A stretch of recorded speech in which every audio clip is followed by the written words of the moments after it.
So, hello everyone, welcome to our Ask Geology group, a whole new way to understand our Mother Earth.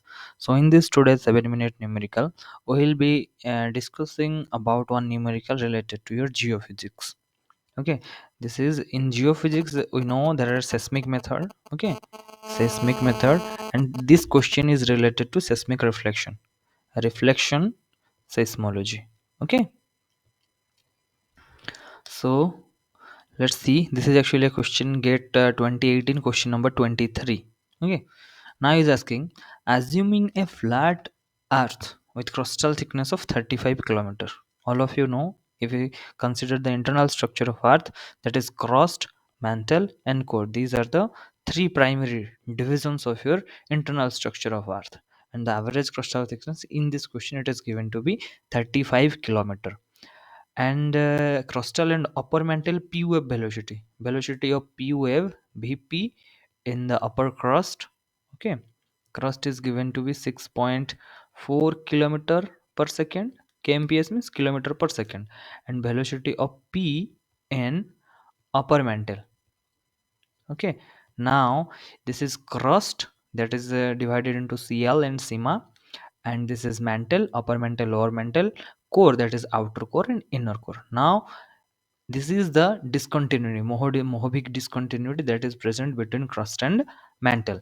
Now this upper mantle velocity is given to be 8.1 kilometer per second. And what is the average thickness given? Crustal thickness that is given to be 35 kilometer. Okay. Now, the minimum distance from the epicenter, all of you know, this is directly above the point where the earthquake has been originated, that is epicenter. Okay, if all of you know this is below the surface of earth, earthquake happens, this point where this earthquake that actually originates, that is called your focus. Okay, and the point which is lying directly above this focus, that is called your epicenter. Okay, now, the question is the minimum distance from the epicenter of a near surface earthquake. Near surface earthquake means that is originated, the origin of or the focus of the earthquake is very shallow. Okay, surface earthquake at which PN wave are observed is dash kilometer. That means, let me just draw the schematic diagram. Okay, this is basically the crust. Okay, and this is the mantle. For consider this is to be the crust, this is the upper mantle. Now it is telling that the earthquake which is happening, that is very near surface earthquake, so you can consider to be the focus to be here. Okay, some depth below the surface of earth. Now it is telling earthquake happened. When earthquake happens, what actually the energy is propagated in this form. Okay, energy is propagating in this form, and all of you know these waves are called your seismic waves. Okay, seismic waves, and these are seismic waves and body waves, p wave and s wave. Now when this seismic wave they just encounter a differential impedance contrast. Okay, impedance contrast, that is z, which is actually the product of rho and v, velocity, and this is the density, rho 1 v1, that is the z is called your acoustic impedance. Okay, now where this z, where they get variable z value, that is rho or product of density and velocity, they will get reflected. All of you know these seismic waves, they can be reflected as well as they can be transmitted or refracted. Okay, now he is telling the minimum distance from the epicenter of near surface earthquake where this p wave will be observed. That means in this case, now this waves, seismic waves, they will go, and this is the crust mantle boundary. Okay, this is the crossed mantle boundary where we are expecting or we are getting two different velocity of p wave. This is given to be 6.4 kilometer in the crust, and this is 8.1 kilometer in the mantle. Now we are getting differential velocity, so in this interface, along this interface, this seismic wave it will get reflected back.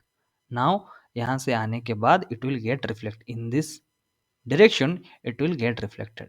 Now at this point we will encounter this reflected p wave, this reflected p wave. Now he is asking what will be the epicentral distance. Okay, what is be the minimum distance or the superficial distance. तो ये वाला distance, this distance x, what will be the value of x, now he is asking. Okay, so all of you know this is if it is reflecting back this distance, and if the height, this height to be h, okay, that is given to be 35 kilometer. Now this distance, all of you know, in seismic reflection we have one formula, okay, that is 2h tan theta c. Okay, this is basically the distance from this point to this point. Okay, now to get this 2h tan theta, this will be our answer.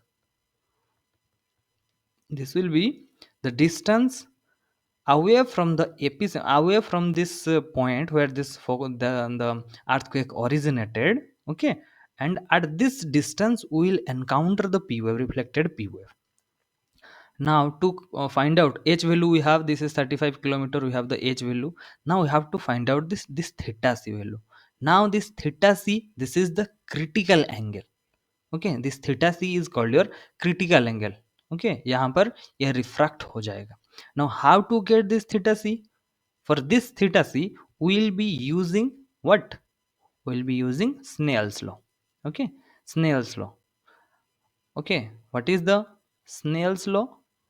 That says this sine I by sine r is equal to v1 by v2 in terms of velocity. Okay, sine I by sine r is equal to mu, this is basically the Snell's second law.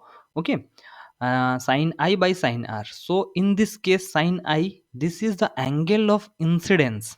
Okay, if we are considering the case of theta c or the critical reflection, if we are considering the critical reflection, now this angle of incidence is called your critical angle of incidence. So when this angle, the critical angle of incidence happens, this angle of refraction becomes 90 degree. So sine 90, that will be 1. So in this case theta से critical angle of refraction जो इस case में, now this sine theta c will be, this is sine r, that will be 1 because the refraction, angle of refraction will be 90 degree. Okay, angle of refraction will be 90 degree. So v1 is given to be 6.4, v2 that is 8.1. Okay, from this we will calculate the theta c. So theta c will be sine inverse 6.4 by 8.1. So what is the answer? Let us see.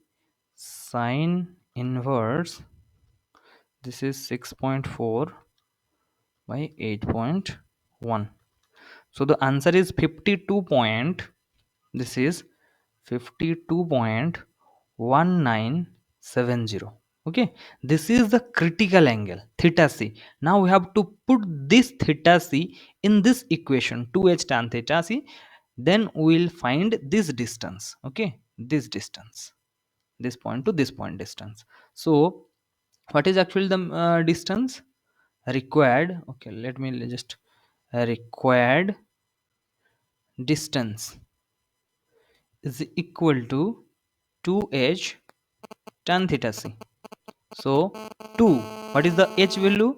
This is 35 kilometer, and tan theta c, tan, what is the theta c? This is 52.1970. Okay, so you have to calculate, that is 2 cross of 35 cross of tan, how much? 52.1970. Okay, the answer is 52.1970. The answer we are getting here is 90.2337008. Okay, so the answer will be 90.23.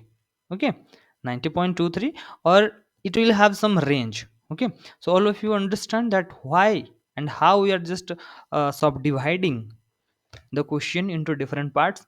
From the first part, okay, from the first part we have to calculate the theta c, and that theta c will be used to just get this desired distance. Okay, all of you know, in seismic reflection we have this critical xc crossover distance and critical distance xcr, that is crossover distance. Okay, critical distance, all of you know. And this seismic wave, okay, this seismic will be reflected back, reflected back when it will encounter one difference in seismic impedance or velocity. Okay, in this case, from that we just got theta c, and that theta c is used in this case, and this is actually the answer 90.23. Let us see. Okay, so this is 90.21, so it will be given in a range. Okay, no problem. So our answer is 90.23. This is the desired distance from like away from the focus or away from the earthquake where it originated, after going a distance of 90.23. And this is the shortest distance, all of you know, this is the shortest distance. If you consider this distance, then it is the long one. If you consider this one, that will be long. If you consider this one, that will be long, and this is basically the shortest distance. Okay, so I think this is much clear about this numerical. So thank you. And if you are very much interested to join our paid group, okay, then you can contact to these numbers. This is the mail id, and there will be a link given in the description box. By clicking on that, you will be getting access to all our social media platforms, and you can visit our website also for more information. And let me just tell you that for gate, for gate gsi we are taking only 5.5 thousand, and for jam we are taking some 4.5 thousand. But the jam we are not considering right now. We are basically focused on gsi this time. So all the very best, and save our mother earth. Go green. Thank you, and thank you very much.